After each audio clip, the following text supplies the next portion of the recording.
Hi hello welcome to Raksha Avian show. It's our show. నేను మీ PVK Chandrika, advocate and family counsellor. నాకంటే చిన్నవాళ్ళు తప్పు చేస్తే నేను ధైర్యంగా చెప్పగలనండి, మీరు తప్పు చేస్తున్నారు అని వాళ్ళని క్వశ్చన్ చేయగలను. నా నైజమే అది. నేను చాలాసార్లు చెప్తానే ఉంటా, క్వశ్చన్ చేస్తా. నాకు ఆవేశం వస్తుంది తప్పు చూస్తే, తప్పు కనపడితే.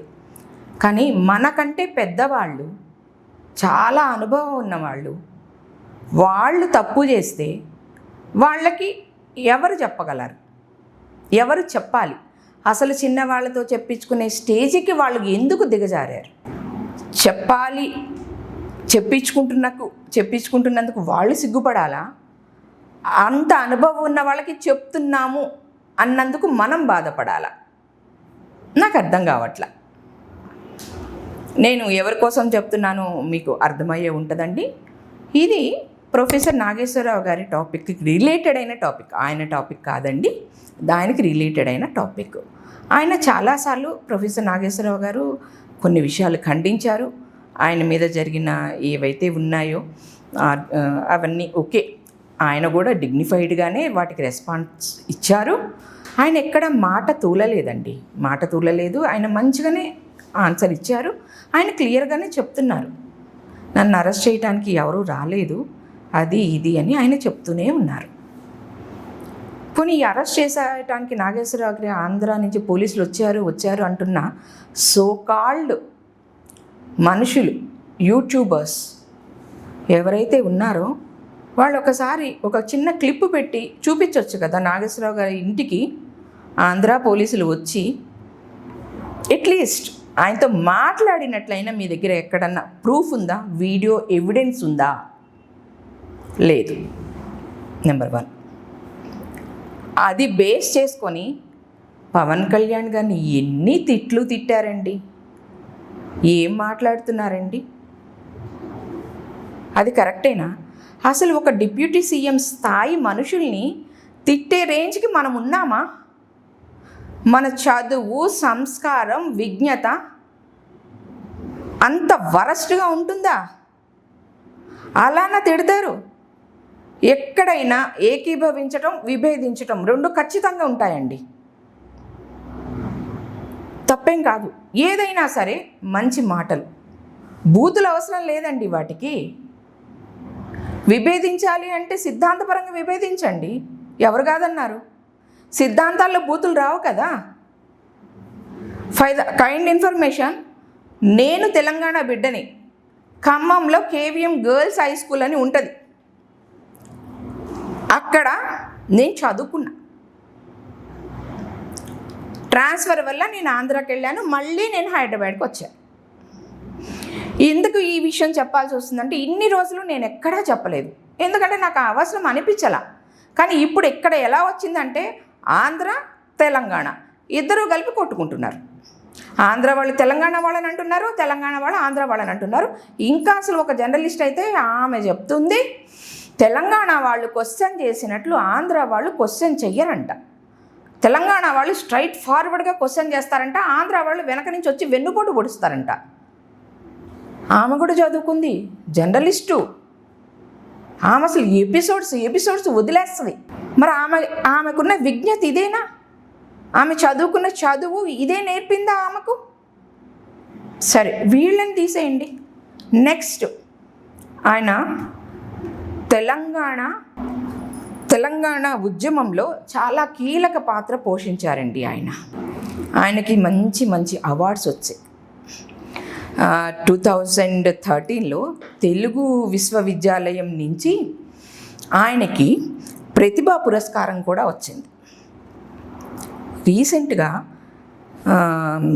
ఈయన తెలంగాణ ఉద్యమం 1965లో ఆయన చేసిన పోరాటానికి, చూపించిన ఉద్యమ స్ఫూర్తికి మన రేవంత్ రెడ్డి గారు 2025 జూన్ 2 తెలంగాణ ఆవిర్భావ దినోత్సవంలో ఆయనకి ₹1 కోటి నజరానా ఇచ్చారు, నగదు పురస్కారాన్ని ఇచ్చారు. అవునా?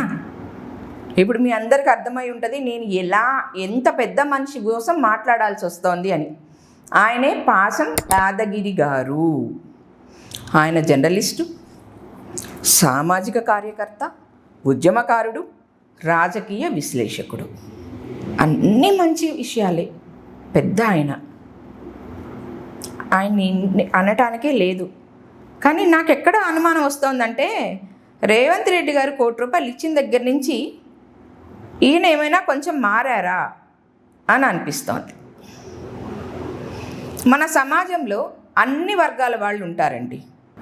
బిజినెస్ చేసే వాళ్ళు ఉంటారు, సినిమా రంగం వాళ్ళు ఉంటారు, తర్వాత సామాజిక సేవ చేసే వాళ్ళు ఉంటారు, మాకులాగా లాయర్లు ఉంటారు, డాక్టర్లు ఉంటారు, ఇంజనీర్లు ఉంటారు.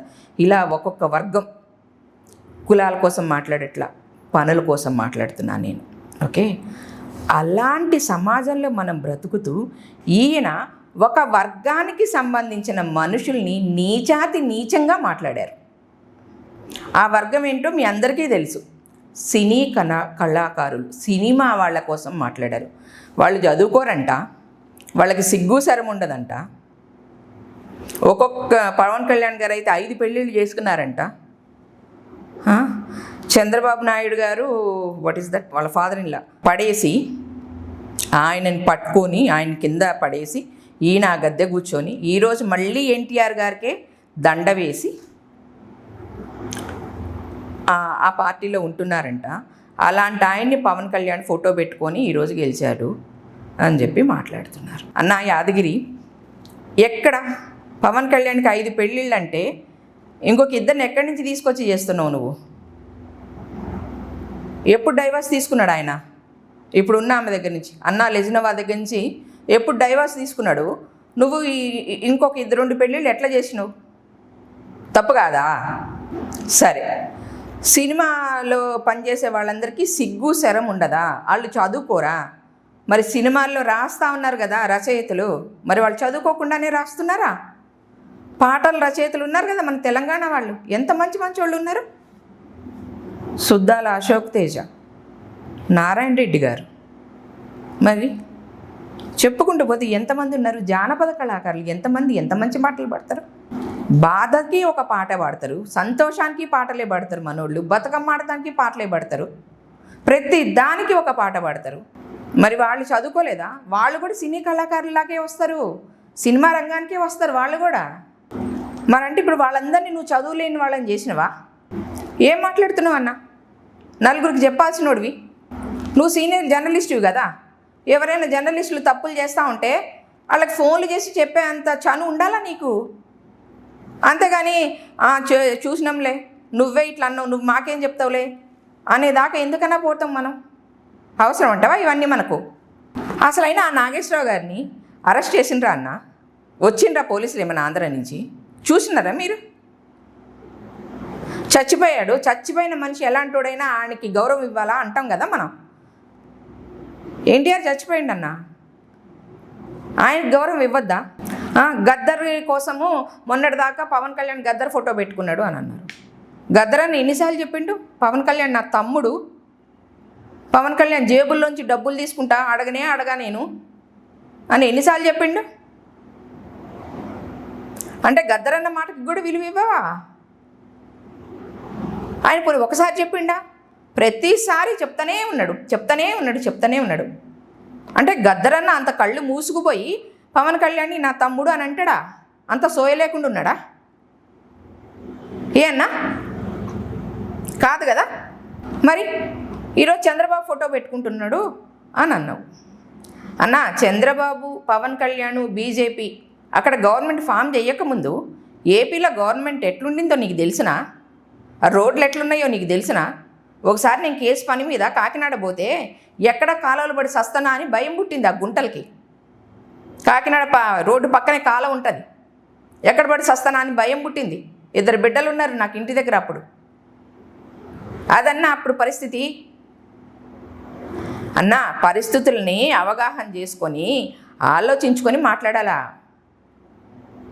తప్పుగా ఏం తీసుకోకన్నా, ఆలోచిస్తామనే చెప్తున్నావు. ఎవరమైనా, నేనైనా ఇంకొకళ్ళైనా ఎవరమైనా నువ్వు ఆలోచిస్తామనే చెప్తున్నామన్నా. ఆలోచించే గుణం నీలో ఉందనే చెప్తున్నావు. తప్పు మాటలు ఏముందన్నా, మనుషులం మనం. ఒకసారి కాకపోతే ఒకసారి వస్తాయి, కానీ దాన్ని సరి చేసుకొని అవును బిడ్డ నేను తప్పు మాట్లాడినా ఏమనుకోకండి అని ఒక్క మాట చెప్తే నీ గౌరవం ఎట్లా నిలిచేది? ఆలోచించన్నా, ఆలోచించి మాట్లాడు. వయసు పెరిగే కొందికి నువ్వు నలుగురికి చెప్పాలనా, నలుగురితో చెప్పించుకోకు. Thank you very much. Jai Hind, జై భారత్.